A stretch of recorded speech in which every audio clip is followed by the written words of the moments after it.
दोस्तों नमस्कार।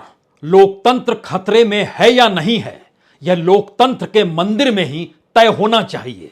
राहुल गांधी का यह एक ऐसा दांव है जिससे सरकार पशोपेश में है। सही मायने में कहें तो लोकसभा के स्पीकर भी सोच रहे होंगे और प्रधानमंत्री मोदी भी सोचने पर मजबूर होंगे कि अब उन्हें लोकतंत्र के मंदिर में अपनी बात रखने का मौका दिया जाए या ना दिया जाए, क्योंकि संसद में कही गई एक एक बात को लेकर राहुल गांधी अब भी टिके हुए हैं। जिन बातों का जिक्र उन्होंने लंदन में किया उस पर भी राहुल गांधी टिके हुए हैं। यह अलग बात है कि संसद में दिए गए भाषण के 18 हिस्सों को हटा दिया गया, यानी आने वाले वक्त में लोग ये जान नहीं पाएंगे कि अडानी और मोदी के रिश्तों को लेकर जो सवाल राहुल गांधी ने पार्लियामेंट के भीतर उठाया वो सवाल कौन से थे, क्योंकि जब उसे स्पंज कर दिया गया यानी उस लाइन को हटा दिया गया तो उसके बाद वह इतिहास के पन्नों में दर्ज होती नहीं है। लेकिन दोबारा अगर राहुल गांधी को बोलने दिया गया तो राहुल गांधी पुरानी बातों का दोबारा जिक्र करते हैं तो क्या फिर से उसे स्पंज किया जाएगा?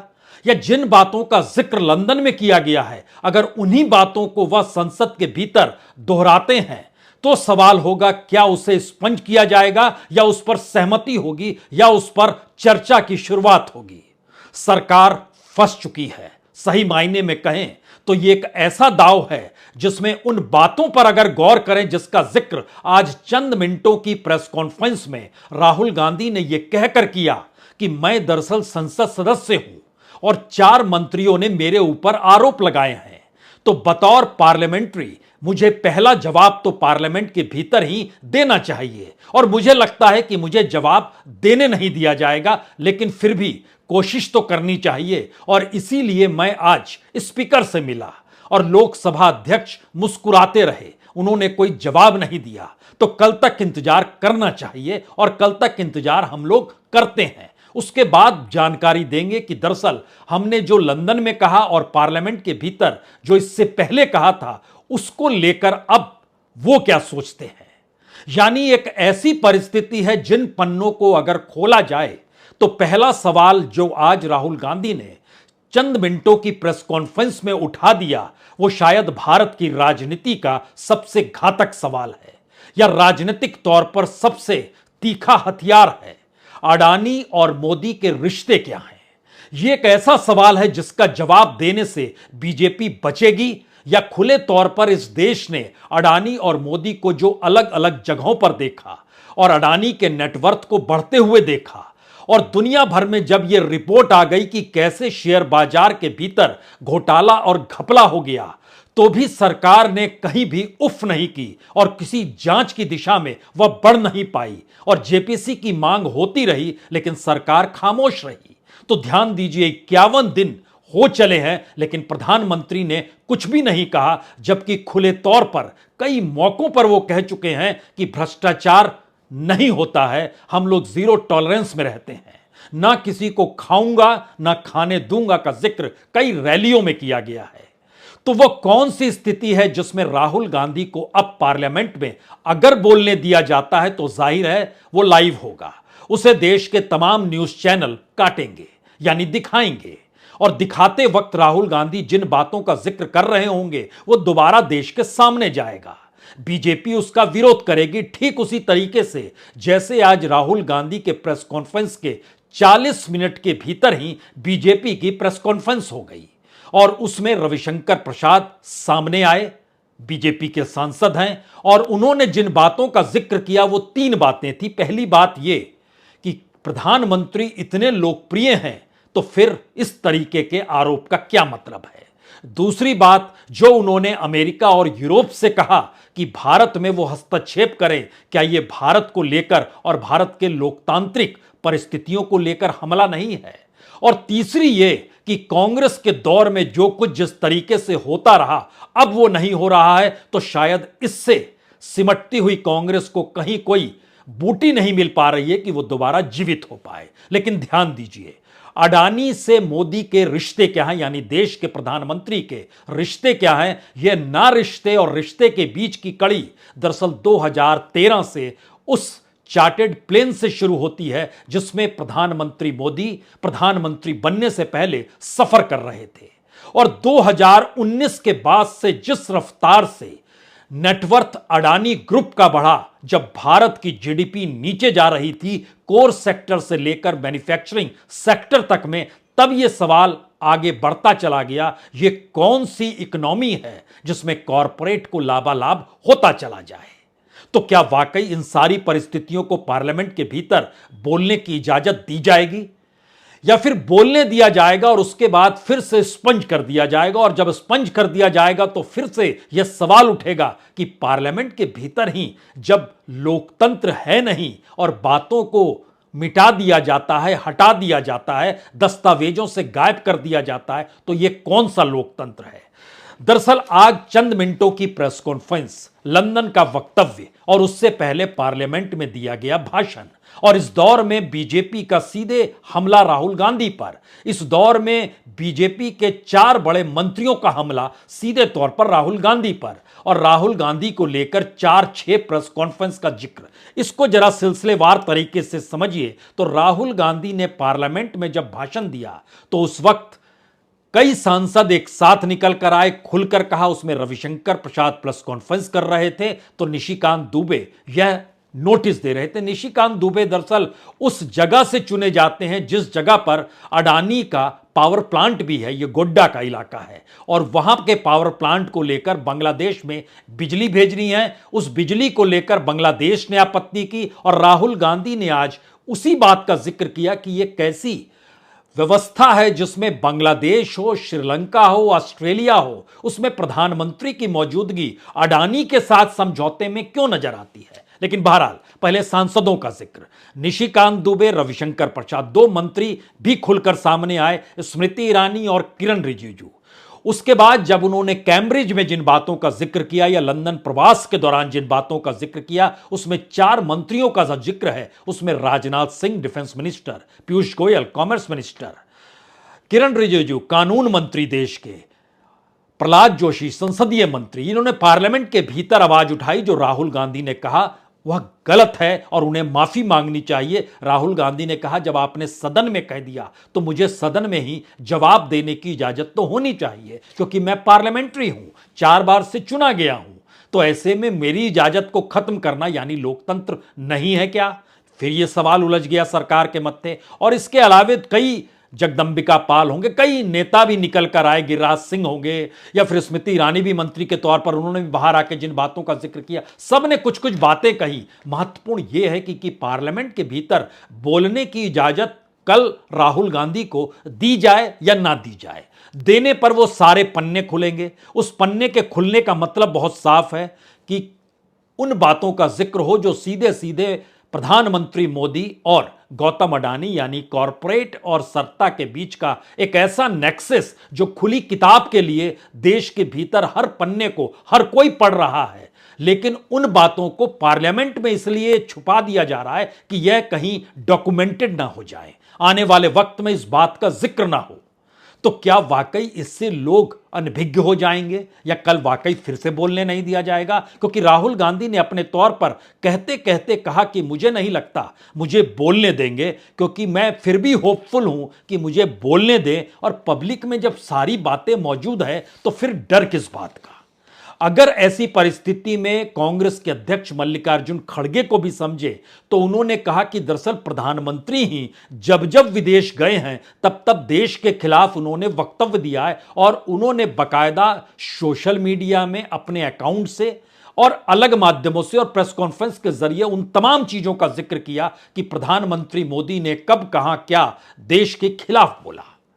तो राजनीतिक तौर पर यह शायद भारत के भीतर की राजनीति एक ऐसी लाइन पर आकर खड़ी हो गई है जहां पे लोकतंत्र का सवाल, जहां पर विदेश जाकर देश के खिलाफ बोलने की मानसिकता और इन सब के बीच देश के भीतर की अर्थनीति, इन तीनों सवालों के इर्द गिर्द सारी परिस्थितियां घूम रही है। आज चंद मिनटों में 3 विदेश का जिक्र किया गया। जब पार्लियामेंट में भाषण दिया गया था तब 6 देशों का जिक्र था। आज उन्होंने कहा श्रीलंका, राजपक्षे का नाम लिया। उन्होंने क्यों कहा कि प्रधानमंत्री या सरकार के द्वारा, और प्रधानमंत्री का नाम लिया उन्होंने कि उन्होंने दबाव बनाया, कैसे पोर्ट को लेकर अडानीज के साथ समझौता हो। ऑस्ट्रेलिया में बाकायदा एसबीआई चेयरमैन की मौजूदगी, अडानी की मौजूदगी और प्रधानमंत्री की मौजूदगी, और वहां पे जब माइंस मिलती है, प्रोजेक्ट मिलते हैं तो $1 बिलियन लोन दे देती है एसबीआई। ये कौन सी स्थिति थी। इस दौर में बांग्लादेश के साथ जो समझौता हुआ है उसका भी जिक्र था। डिफेंस का भी उन्होंने जिक्र किया। डिफेंस के समझौते इजराइल के साथ ज्यादा हो रहे हैं। तो यानी इन बातों को अगर कल दोबारा पार्लियामेंट में दोहराया जाएगा तो सरकार बोलने देगी या नहीं बोलने देगी। और वाकई अगर नहीं बोलने दिया जाता है तो क्या वो कल मीडिया के सामने आकर उस कच्चे चिट्ठे को खोलेंगे। क्योंकि उन्होंने अपने तौर पर कहा मैंने लंदन में कुछ गलत नहीं बोला, और मैंने क्यों गलत नहीं बोला या मुझे गलत क्यों नहीं लगता है इसका जिक्र मैं पार्लियामेंट में ही करना चाहता हूं। अब यहां पर सबसे बड़ी कड़ी है उन्होंने कहा क्या। 4 बातें उन्होंने पार्लियामेंट में कहना चाहते हैं जो उन्होंने लंदन प्रवास के दौरान की। उन 4 बातों में पहली बात है कि अमेरिका सहित दुनिया के लोकतांत्रिक देश यह नोटिस करने में विफल रहे कि भारत का लोकतंत्र खतरे में है, और लोकतंत्र के मंदिर के भीतर अगर उनको बोलने की इजाजत नहीं दी जाती है तो जाहिर है यह लाइन पुख्ता हो गई। और अगर बोलने की इजाजत दी जाती है तो लोकतंत्र की परिभाषा राहुल गांधी किस लिहाज से गढ़ते हैं यह कल सुनना और समझना होगा। अगर उसके जरिए वो बताते हैं कि कॉरपोरेट के साथ आपके संबंध हैं, अगर वो बोलते हैं संस्थानों पर कब्जा है, अगर वो आरएसएस का जिक्र करते हैं, किन बातों का जिक्र करते हैं। क्योंकि लंदन प्रवास के दौरान उन्होंने एक बात और की थी इसी लोकतंत्र से जोड़कर। उन्होंने कहा था कि दरअसल आरएसएस भाजपा से हम लड़ तो रहे हैं लेकिन उन्होंने तमाम सरकारी संस्थानों पर कब्जा कर लिया है जो एक लिहाज से स्वतंत्र थी। और उन्होंने उदाहरण दिया कि यूनाइटेड किंगडम में यानी ब्रिटेन में भी संस्थाएं स्वतंत्र हैं। वहां पर जब आप लड़ते हैं तो 2 पॉलिटिकल पार्टी लड़ती है, लेकिन भारत की मुश्किल यह है कि बीजेपी और आरएसएस के साथ साथ सभी सरकारी संस्थाओं से भी उन्हें लड़ना पड़ता है क्योंकि वो स्वतंत्र नहीं है। और डेमोक्रेसी अगर कॉन्स्टिट्यूशन के लिहाज से समझे तो कॉन्स्टिट्यूशन ने बाकायदा कार्यपालिका, न्यायपालिका, विधायिका और 4th स्टेट को लेकर एक स्वतंत्रता प्रदान की है कि सभी की अपनी अपनी स्वतंत्रता है और एक दूसरे पर एक चेक एंड बैलेंस रखा है जिससे कोई तानाशाह ना हो जाए। यानी एक ऐसी परिस्थिति रखी है कि कॉन्स्टिट्यूशन की व्याख्या सुप्रीम कोर्ट ही करेगा। ऐसी व्यवस्था रही है कि ब्यूरोक्रेसी यानी विधायिका के जरिए जो चीजें इंप्लीमेंट होती है उसमें कुछ कॉन्स्टिट्यूशनल इंस्टीट्यूशन है जो स्वायत्त हैं, उस पर सरकार का दबाव नहीं है। लेकिन इस दौर में अगर फहरिस्त देखिएगा तो सवाल सिर्फ सीबीआई और ईडी और आईटी भर का नहीं आया, बल्कि सवाल तो इस दौर में इलेक्शन कमीशन तक का आ गया। न्यायपालिका तक को पार्लियामेंट के भीतर और बाहर सवाल उठने लगे कि उनके निर्णयों को कैसे प्रभावित किया जाता है। और यह भी बात आने लगी कि अगर न्यायपालिका में संभाले हुए जजेस जो हैं अगर वो सरकार से प्रभावित होकर कोई राज्यसभा में नॉमिनेट हो जाता है, कोई राज्यपाल बन जाता है, तो कैसे माना जाए कि वह जिस दौर में काम कर रहे थे बतौर जज उस दौर में उस सरकार के अनुकूल वो नहीं थे। क्योंकि आफ्टर रिटायरमेंट उनको अगर सरकार कुछ सहूलियत देती है तो वो सहूलियत यूं ही नहीं दी जाती है, तब तो एक लंबी फहरिस्त है इस देश के भीतर में। यह इससे पहले इस रूप में क्यों नहीं होता था, यह भी सवाल उठेगा। तीसरा सवाल उन्होंने बताया जो लंदन प्रवास के दौरान उठाया गया कि भाजपा चाहती है कि दलित, आदिवासी, मीडिया या हर कोई शांत रहे, खामोश रहे, कोई उनसे सवाल नहीं पूछे, क्योंकि वह इस देश को अपने 4-5 करीबियों में सब कुछ सौंपना चाहते हैं।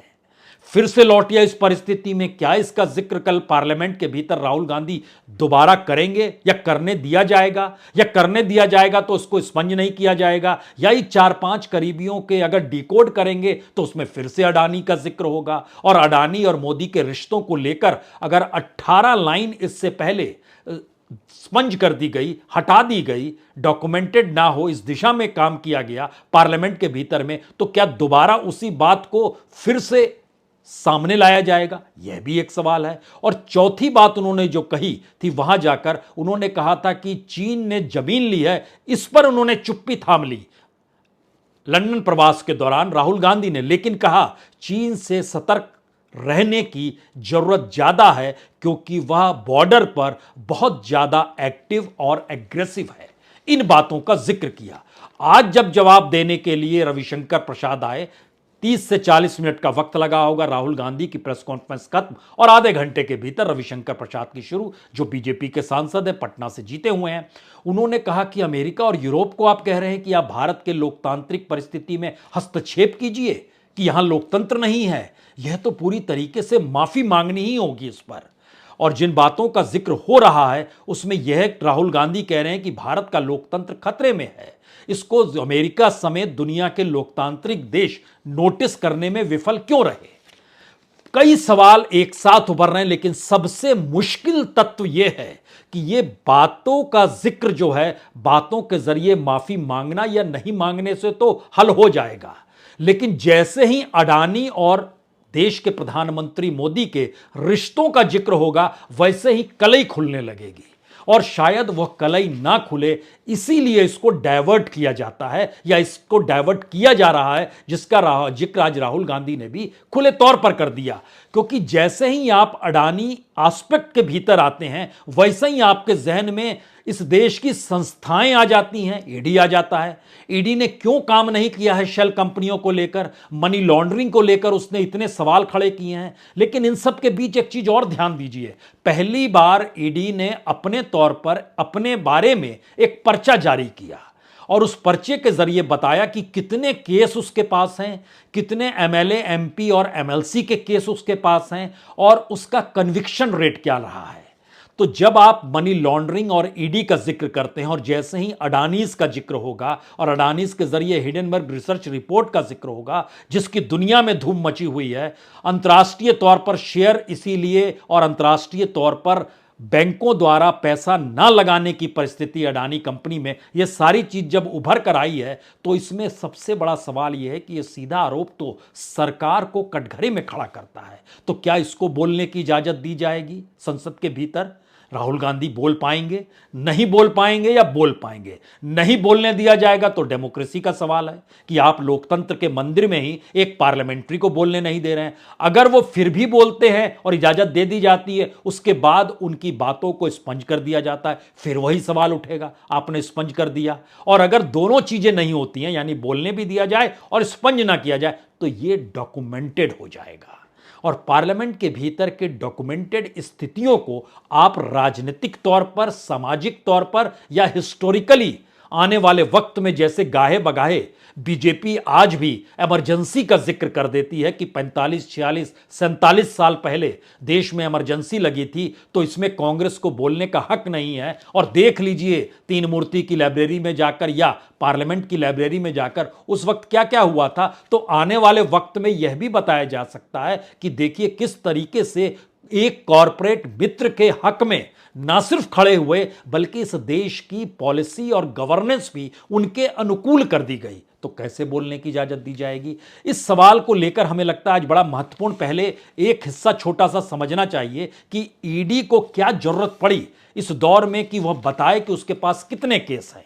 ईडी ने जानकारी दी बकायदा कि 205 से हमारा काम शुरू होता है और हमें जो अधिकार दिए गए थे उसमें हम जब जांच करते हैं तो किसी भी अभियुक्त को बुला सकते हैं, गिरफ्तार कर सकते हैं, संपत्ति कुर्क कर सकते हैं, मुकदमा चला सकते हैं। और संयोग से राहुल गांधी से भी 5 दिनों तक ईडी ने 50 घंटे पूछताछ की, लेकिन गिरफ्तार नहीं किया, संपत्ति कुर्क नहीं हुई, मुकदमा अभी नहीं चला उस रूप में, अभियुक्त को बुलाया जरूर गया। तो सवाल यहीं से शुरू होता है। लेकिन आर्थिक अपराधों के दायरे में जरा ईडी का अपना डाटा देख लीजिए। ईडी कहती है कि हमारे पास 2005 से अभी तक 5,906 शिकायतें आई। इसमें से 176 शिकायतें जो हैं एमपी, एमएलए और एमएलसी की है। यानी टोटल की परिस्थिति देखिएगा तो 2.98% ही होता है। लेकिन दूसरी स्थिति से अगर देखिएगा तो 176 एमएलए, एमपी का मतलब है इस देश के भीतर में लगभग 4,500 के लगभग विधायक होंगे। इस देश के भीतर में लगभग जो आप पार्लियामेंट्रीज ले लीजिए, लोकसभा और राज्यसभा 750 संख्या उनकी जोड़ लीजिए, तो उनमें से 176 के खिलाफ कुछ पूर्व भी हैं, उसका जिक्र भी है। और यह भी बतलाया कि दरअसल हम लोगों ने 5,906 शिकायतों में से 1,142 पर चार्जशीट की, 513 लोगों को गिरफ्तार किया और सिर्फ 25 मामलों में सुनवाई पूरी हुई, जिसमें से 24 में सजा हुई है। तो उन्होंने सजा, कन्विक्शन रेट बोलते हैं, देखिए 96%, 98%, 99%, जो कहना है कह लीजिए, क्योंकि 25 मामलों में से 24 में आप सजा दे रहे हैं, जिसमें 45 लोग दोषी अभियुक्त हैं, जिनसे तकरीबन 36 करोड़ 23 लाख की संपत्ति जब्त भी की गई, यह भी जानकारी दी गई। लेकिन जैसे ही आप ओवरऑल में आते हैं तो 1,142 चार्जशीट में से सिर्फ 25 मामलों में सुनवाई पूरी, और ओवरऑल 5,906 मामलों में से सिर्फ 25 मामलों में सुनवाई पूरी। तो कितना रेट है, किस रूप में है, लेकिन देश की पूरी सियासत ईडी के इर्द गिर्द घूम रही है। और ईडी इस रूप में मौजूद है जहां पर वो किसी भी सांसद पर हाथ रख दे, किसी विधायक पर हाथ रख दे, तो उसको यह डर सताने लगता है कि उसकी गिरफ्तारी अब नहीं तो तब हो जाएगी। और गिरफ्तारी का मतलब है 1 बरस तक, उसके बाद आपको जमानत नहीं मिलेगी, क्योंकि सुप्रीम कोर्ट ने ही यह पावर दे दिया है। तो इस परिस्थिति में लोकतंत्र को परखते हुए राहुल गांधी क्या पार्लियामेंट के भीतर इन सवालों को उठाएंगे? क्योंकि मनी लॉन्ड्रिंग से हटकर दूसरा सवाल तो इस देश के पीएसयूज का है, एलआईसीज का है, बैंकों का है, और तीसरा सवाल विदेशियों के साथ समझौते, जो फॉरेन पॉलिसी का हिस्सा किसी कॉरपोरेट को लाभ पहुंचाने का है। ये 3-4 सवाल ऐसे हैं जिन सवालों को उठाने के लिए परिस्थिति में सरकार इतनी हिम्मत दिखा पाएगी। या रविशंकर प्रसाद जब आज प्रेस कॉन्फ्रेंस करने आए तो उन्होंने बताया कि प्रधानमंत्री मोदी की लोकप्रियता कितनी है। ये सारी चीजें ठीक वैसे ही है, सवाल कुछ है, जवाब कुछ है। सिसोदिया से सवाल शराब का पूछा जा रहा था, आबकारी नीति को बता के पूछा जा रहा था, और वो जवाब दे रहे थे नहीं नहीं, एजुकेशन के क्षेत्र में उन्होंने कितना काम किया है। यही स्थिति सत्यन जैन के साथ थी। वहां पर जब घपले घोटाले का जिक्र हो रहा था तो हो रहा था हेल्थ सेक्टर में इन्होंने कितना काम किया है।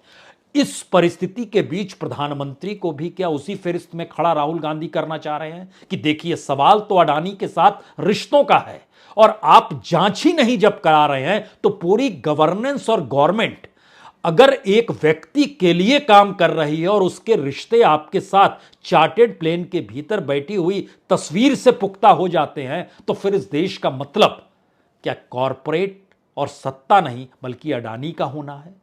यह पहला सवाल है जिसका जवाब कौन देगा, कैसे देगा, और इस सवाल को दोबारा पार्लियामेंट में उठाने का मौका राहुल गांधी को मिलेगा या नहीं मिलेगा, यह भी एक सवाल है। दूसरा सवाल जो उसके आगे का है, डेमोक्रेसी का, जिस डेमोक्रेसी का जिक्र बार बार हो रहा है लोकतांत्रिक परिस्थिति में, उसमें पहला अभिव्यक्ति का अधिकार भी होता है और बोलने का अधिकार भी होता है। लेकिन किसी पार्लियामेंट्री और पार्लियामेंट के भीतर और पार्लियामेंट को लेकर जब संवैधानिक परिस्थिति में डेमोक्रेसी का जिक्र होता है, तो फिर लोकतंत्र के मंदिर के भीतर हर उस सवाल को उठाने की इजाजत होती है जिन सवालों को लेकर विपक्ष सोचता है या उसके सांसद किसी मुद्दे को उठाते हैं। शायद सबसे बड़ी परीक्षा कल होनी है, जिस परीक्षा में लोकतंत्र है तो भी फंसे, लोकतंत्र नहीं है तो भी फंसे। यह स्थिति सरकार के सामने आकर खड़ी हो गई है। बहुत बहुत शुक्रिया, बहुत बहुत शुक्रिया।